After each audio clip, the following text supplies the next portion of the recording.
So today we will read Pujya Lalaji Maharaj story. His birthday is next week on the Basant Panchami. So this is directly we are reading it from the website where you can say our master Pujya Lalaji Maharaj story or on the Journey to Infinity, first chapter. Great men are not accidentally born. They are born when the world waits for them in eager expectation, said Swami Vivekananda. After the influence of the East India Company got entrenched in India, leading to the enslavement or to the British Empire, which ruthlessly followed the principle of expansionism to the total detriment of the local culture and traditions. This resulted in abject submission into the economic, political, and finally spiritual systems of the white race and their belief and faiths. This period is generally agreed to be the low ebb of Indian ethos. Thus, the medieval and modern periods in the contemporary history of India are regarded as dark periods which produced only intellectual giants who could speak with double tongue always to their advantage and that of the rulers of the day. No spiritual spring was there from which the yearning masses could draw their succor. Sanatan Dharma, which is spirituality per se beyond all religions, was almost lost even in the land of its origin. Many great men were, however, satisfied with social and cultural reforms, armed mutiny, or in the religious rejuvenation of society. However, saints of the caliber of Swami Vivekananda ji, who are pioneers in the field of spirituality and the guiding personalities in the field, even today were convinced that a day would come when mighty minds would arise and India would show light to the world.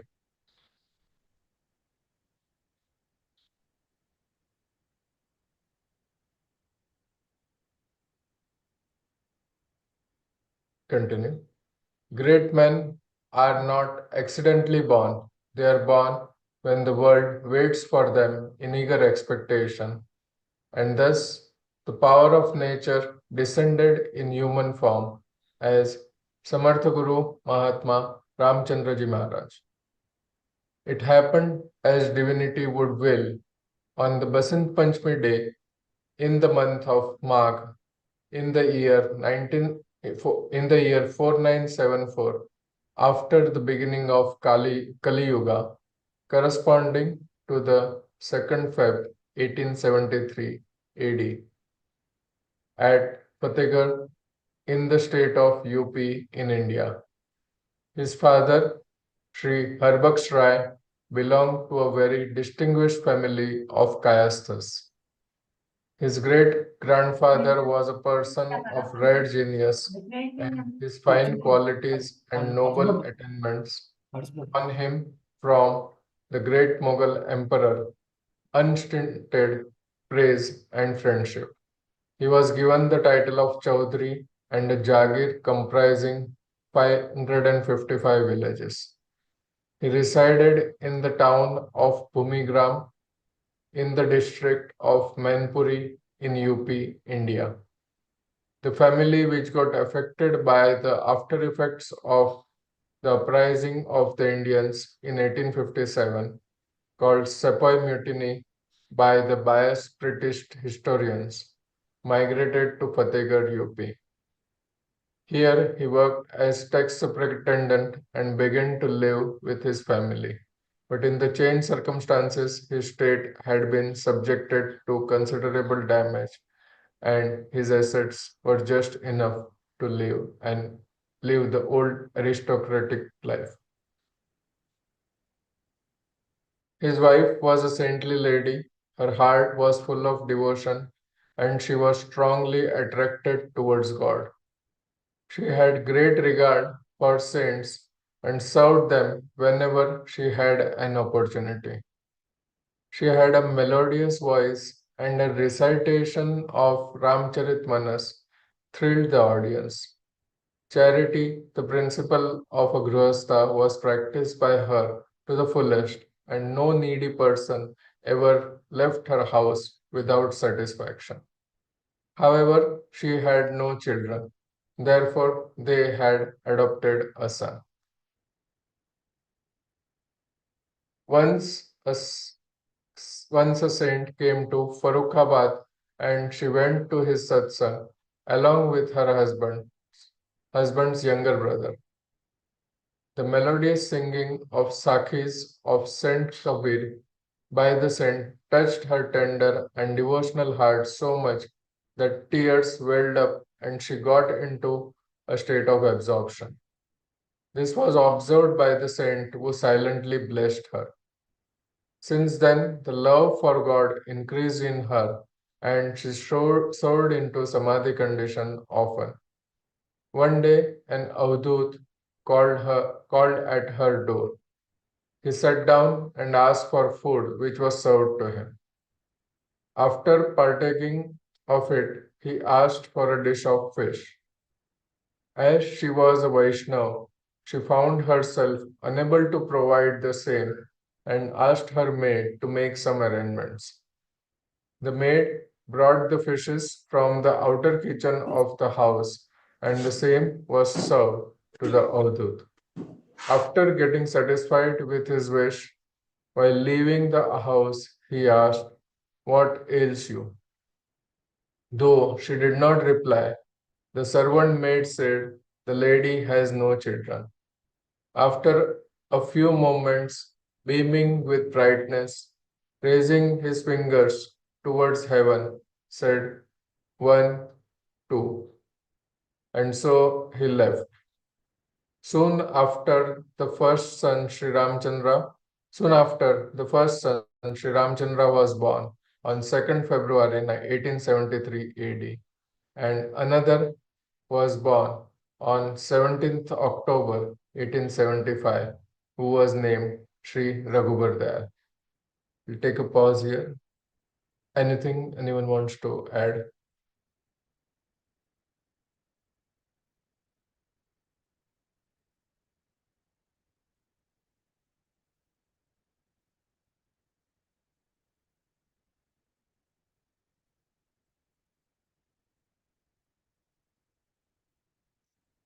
We'll continue. Sri Ramchandra, affectionately called Lalaji Sahib from his childhood, used to recite Ramcharitmanas for his mother in uncommonly sweet and melodious voice inherited by him from her. While a child, he inculcated in himself a deep love for music and had an amazing aptitude for producing an exact imitation of the intonation, etc., of any song which he had heard only once. His mother's spiritual life had a great effect on him, and he had, at that stage, developing a strong love for reality. His mother breathed her last when he was only 7 years of age, and he was brought up by another woman who loved him very dearly. Lalaji had deep regard for her all her life.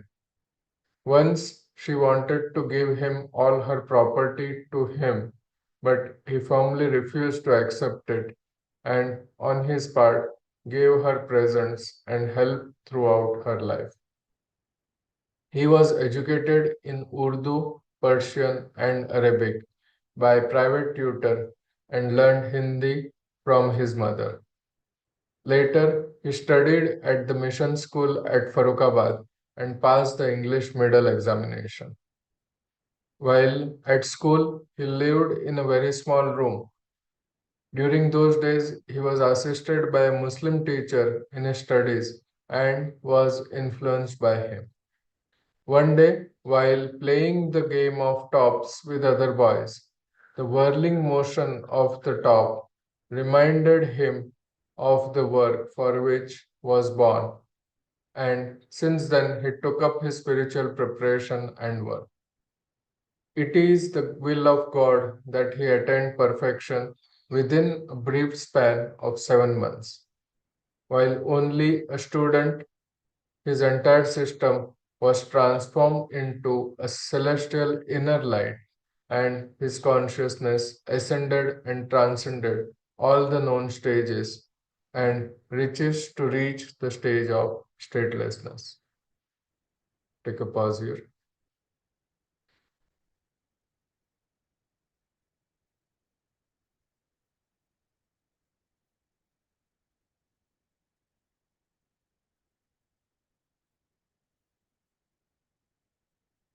He was married to a noble lady of a respectable family.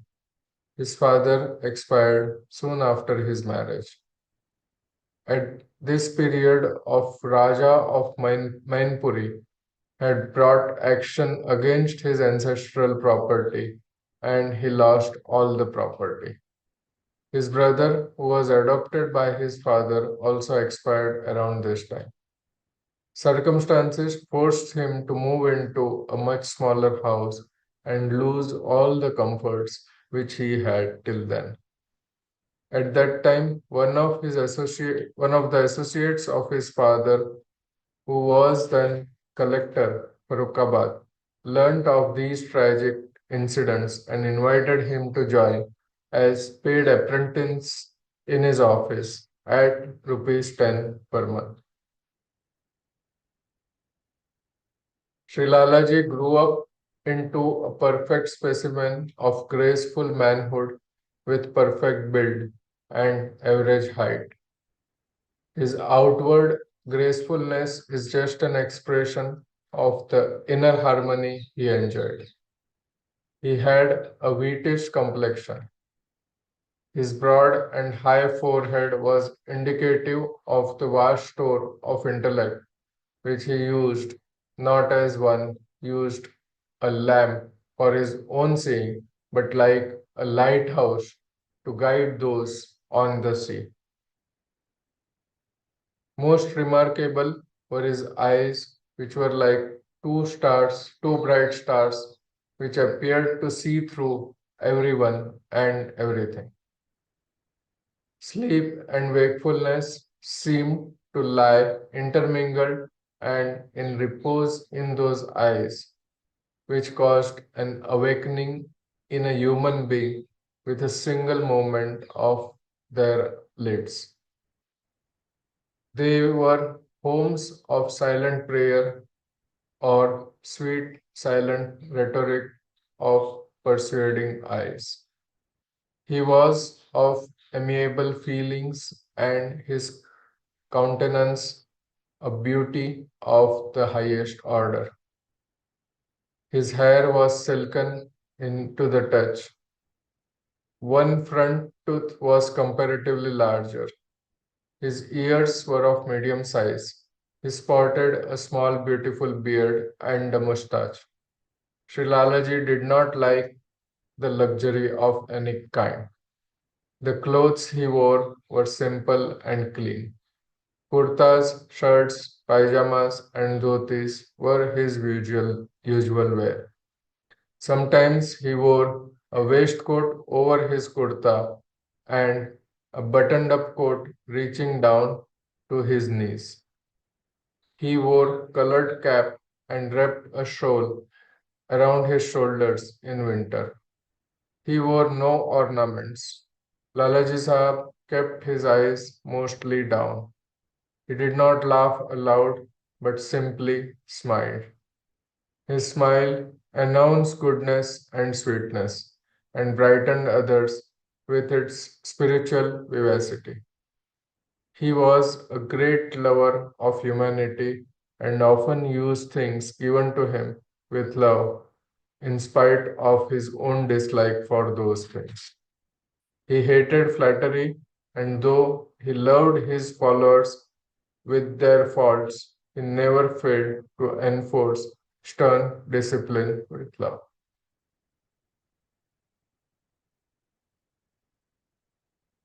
Anyone wants to add something?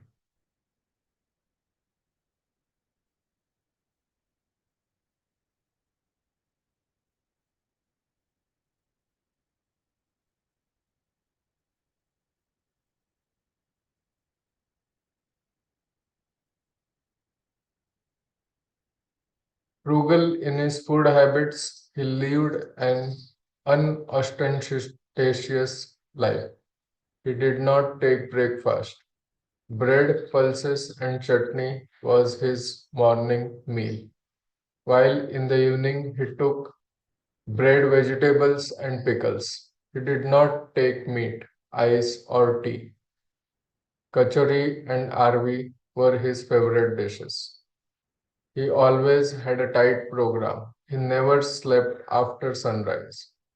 After attending to natural calls, he put on clean clothes and devoted himself to spiritual sadhana, imparting training to others.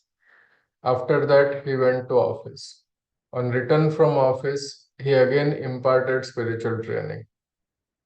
He took an early dinner and went for a walk around 8 p.m. After that, he busied himself with training the aspirants and went to bed by 10 p.m. But without going to sleep, he used to attend to the aspirants till 2 a.m. in the morning. He always slept in a separate room but also shared the same with satsangis. Sometimes he took his guests for a walk along the banks of Ganga and also to fairs for a change.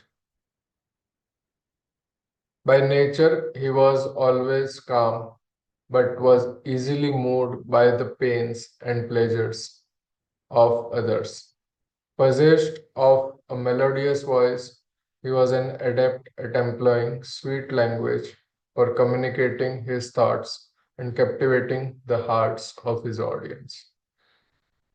Rarely could he be angered. Not given to superfluous talk, he spoke as little as possible. However, in answering questions put to him, he dealt with them exhaustively and seldom was the inquirer left with doubt on any matter. In case there was someone who could not understand him, he brought about the desired state in that person who acquired an experience and knowledge of the subject under discussion.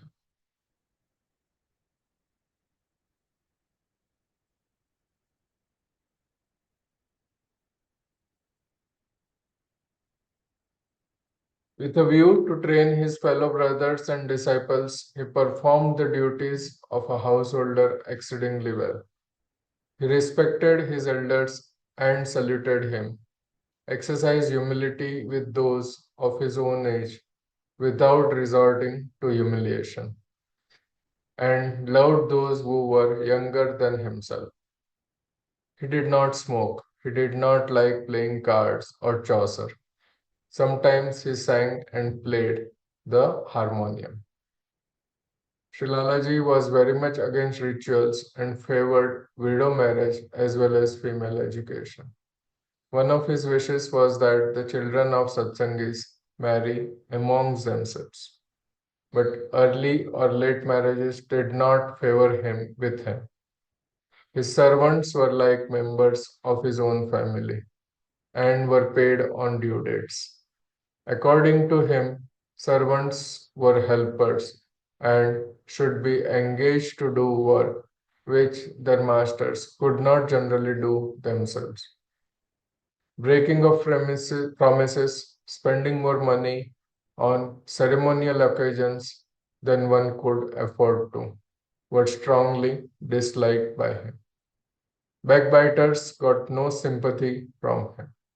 On the contrary, they were strongly reprimanded. You have not been appointed spies, he would say, and bring them to the right path at once. Shilalaji was transferred from Kaimganj to Fatehgarh in the year 1908. He began for most of the time to live in seclusion, and to remain lost in God. There was an old servant who did all the housework. Lalaji's personality, mode of living, and general behavior impressed his neighbors greatly, and they loved him dearly and respected greatly. In the beginning, some teachers came to him and were transformed in no time. Finding a great change in themselves, those teachers told some students about the change wrought in their personalities without their own effort, and this brought some students to Lalaji, and they also got transformed likewise. Learning of this amazing and novel method, other people began to come, but Lalaji did not start mass or regular satsang at that time. He used to transmit, cleanse, and transform them, saying that his work was that of a sweeper or washerman. Whoever came to him would be cleansed through and through. After his manas was cleaned, he would get a guide according to his samskaras. His motto was, no undesirable should be initiated. If one had come, he must not go back. But if one had come, he must not go back. He greatly hated to be called a guru. About imparting training, he used to say that he was only a peon to his officer. He had simply to carry out the orders of divinity without thinking about the success or failure of his efforts.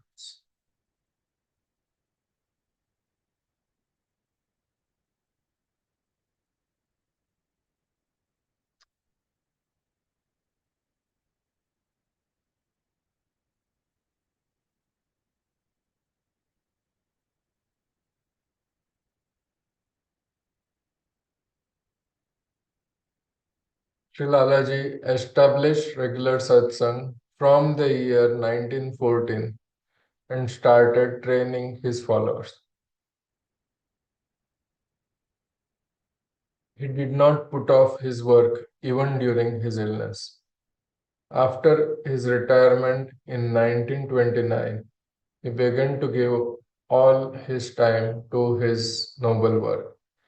He spent 2 to 3 hours every day on dictating books, articles, and letters to satsangis. He was a great scholar of Urdu, Persian, and Arabic, and had a knowledge of Hindi and Sanskrit.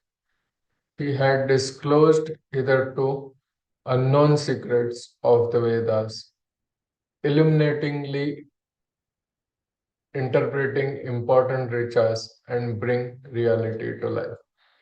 Controversial phrases and words commonly used in scripture but generally misunderstood were explained in such a simple way and in such easily understandable works coined by him that real knowledge became common property. He taught never offer advice unless invited. Otherwise, it is likely to yield bad results. If you find any fault with anybody, pray for his freedom from it. He himself never directly asked anyone to give up any bad habit. All such bad habit and afflictions left that person in no time after he had been with him. Commenting on this method, he used to say, if you sit by a fire, you feel warm. If you sit by ice, you feel cold. Why then will you not get transformed if you sit with a person who is perfect in discipline and etiquette? He never talked about anyone's faults. In case it became necessary to discuss such a subject, he went mum.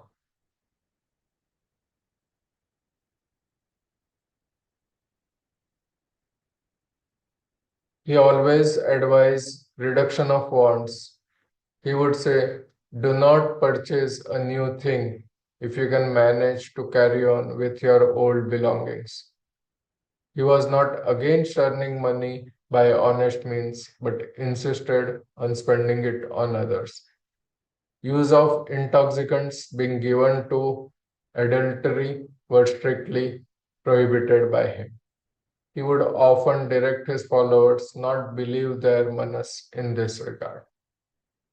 According to him, the slave of woman and greedy person could never perform acts of parmarth. To him, show was disqualification. Stating a bad truth was always good in his opinion. He was very firm in his conviction that the real discipline and etiquette were simply that the tongue should utter only that which was in one's heart.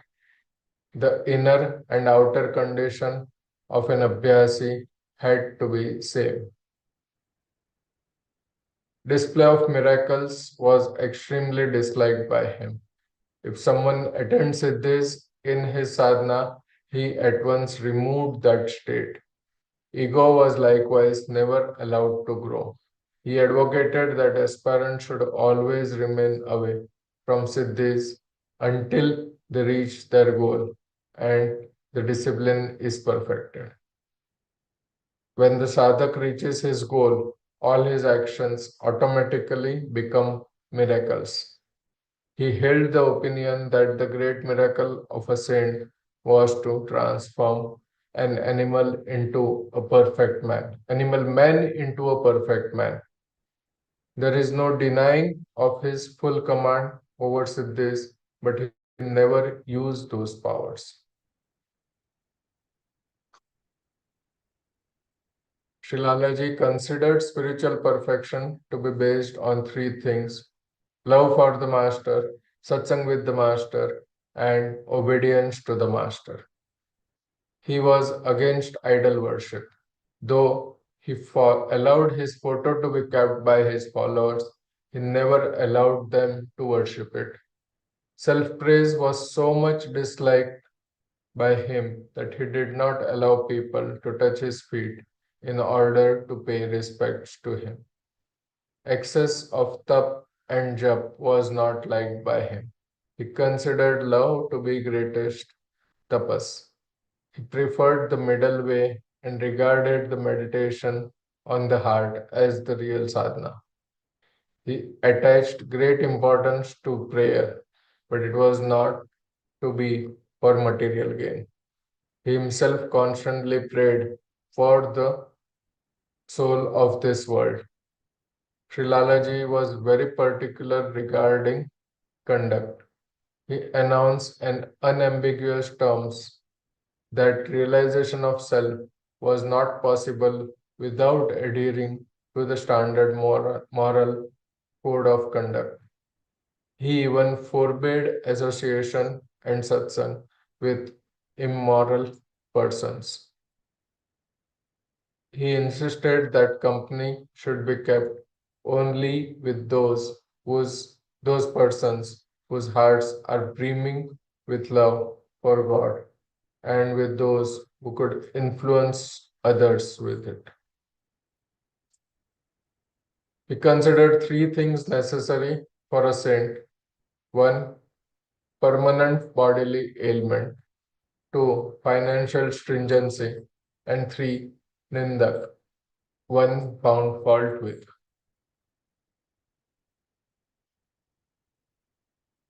The real sadhana is to balance the mind, eat less, and earn honest living. Without taking honestly earned food, spiritual experiences often go wrong. Once he wrote, "It is good to be put to worries. The home is the training center for submission and endurance, etc." It is the greatest form of penance and sacrifice. At another place, he wrote, "As for afflictions and worries, I too had mine, which perhaps which might perhaps be shocking to another. Often I had nothing for my meals. I had a number of children and dependents to support. Besides, at times I had to help others too, which I could not avoid. The entire responsibility was upon me alone, and I had to manage all that and provide for all requirements. I may also tell you that sometimes there was only one quilt, and that too with mutilated padding to cover the entire family. But I took it as a display of misfortune only, which passed away with time. I felt that all this was absolutely of no importance to me as compared to reality, which was predominant in all my being. So I ever smiled on them, thinking them to be the very way of liberation.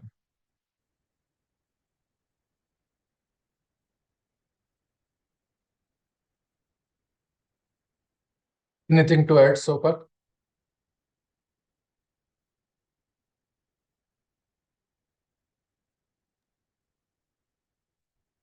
So he very clearly said how a Abhyasi should behave, and he showed it by example. So the most important Yes. is however much you have attained the higher positions. If your moral conduct is not good, it is of no use. That's the what exactly he wants to say. And Yeah. moderation and simplicity and living within means and helping others are the most important. Parahita. That's what exactly he wants to say. Mhm.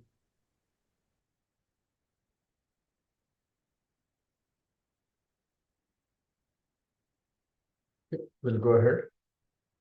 He always advised to cleanse our manas mind with practice and sadhana and then read, otherwise, reality will be lost upon you. He advised to avoid becoming a master and serve as a servant should. He used to say that God has hidden himself inside our hearts and exposed us. Hide yourself and expose God. This is the real sadhana. Sri Lalaji had all the qualities of a truly great and perfect man, being as he is next to God. According to Swami Vivekananda, man is man so long as he is struggling to rise above nature, and the nature is both internal and external. It is good and very grand to conquer external nature, but grander it is to conquer internal nature. It is good and grand to know the laws that govern stars and planets, but it is infinitely grander and better to know the laws that govern the passions, the feelings, and the will of mankind. This great master, who was a prodigy of nature, the ultimate reality, brought back to humanity the long forgotten art of transmission of the Upanishadic Pranasya Pranaha and worked out a novel method of spiritual training which completely relieved the practicant of almost all his responsibilities. With him dawned the new era of yogic training through transmission, of which he was the master.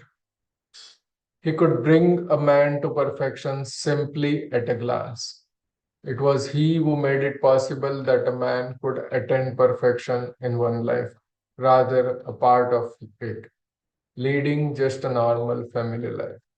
He simplified the method of spiritual training to a great extent and adjusted it to suit the requirements of time. When he fell seriously ill, some of his disciples, including Sri Jagdambika Prasad, um, inquired of him about his representative. He calmly replied, "When the candle shall be lighted, the moths would themselves fly to it." On another occasion, Sri Madan Mohan Lal of Shahjahanpur, UP, asked the same question. Lalaji smiled and said, "Sri Ramchandra will be the light of the family." Ramchandra चिराग ए खानदान होगा. On another occasion, Pandit Ganga Sevak put the same question, and Lalaji said to him, I'm leaving my representative, and he will himself appear. In 1931, when his illness got serious, he began to remain immersed in thought of God and felt heart rending pangs of love. He would say, Vade Vasl Shum Shavad Nazdik Atashe Shak Teztar Gardar. As the coveted hour of merger with the beloved gets nearer, so increases the fire of desire of him. A few days before his Mahasamadhi, he said, Many liberated souls are present around my bed.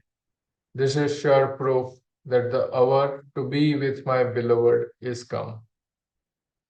In the end, he was attacked by diarrhea and consequently became so weak that he could not walk by himself. On 14th August 1931, the day of leaving his mortal remains, he came to the puja room unaided and all by himself, lay on his bed with his eyes closed, never to be opened again. At 1 a.m. in the night, the light which had illuminated and enlightened the hearts of groaning humanity with unparalleled love and changed the face of the earth, allowed itself to be extinguished. Sri Ramchandraji Maharaj, Babuji of Shahjahanpur, UP, India, his ablest disciple of the Adi Guru, adhered to the discipline, adhered to the disciple, discipline enforced by his master. He used to send his diary narrating his spiritual experiences and his state to his master. One night, Sri Babuji saw his master in a dream. He saw that his master merged with him and said, मैं तू शुद्धम, तू मैं शुद्धि, मैं तन शुद्धम, तू जान शुद्धि, तकास ना गोए बाद अजीन, मन दिगरम तू Digari. I became you and you became me. I became body and you became soul. So that after this, none could say that I and you were different. Babuji wrote this down in his autobiography. The greatest miracle of Sri Lalaji is the perfection of Sri Babuji's grand personality, which is unparalleled in the history of spiritual development.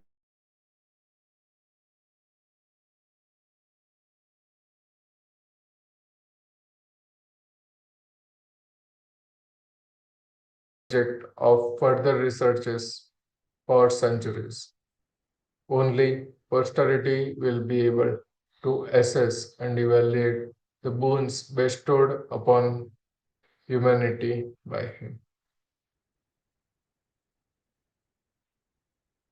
This completes the story of Lalaji Maharaj.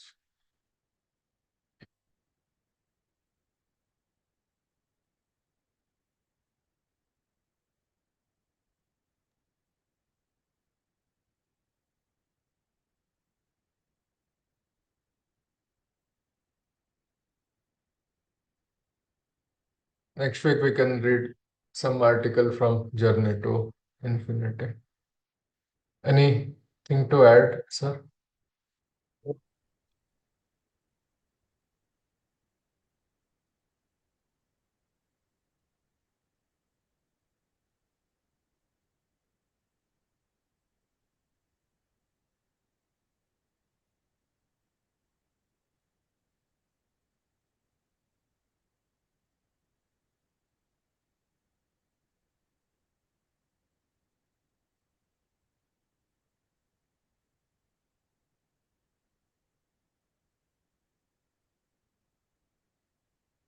So we can meet next Sunday. Sure. Okay. Thank you. Yes.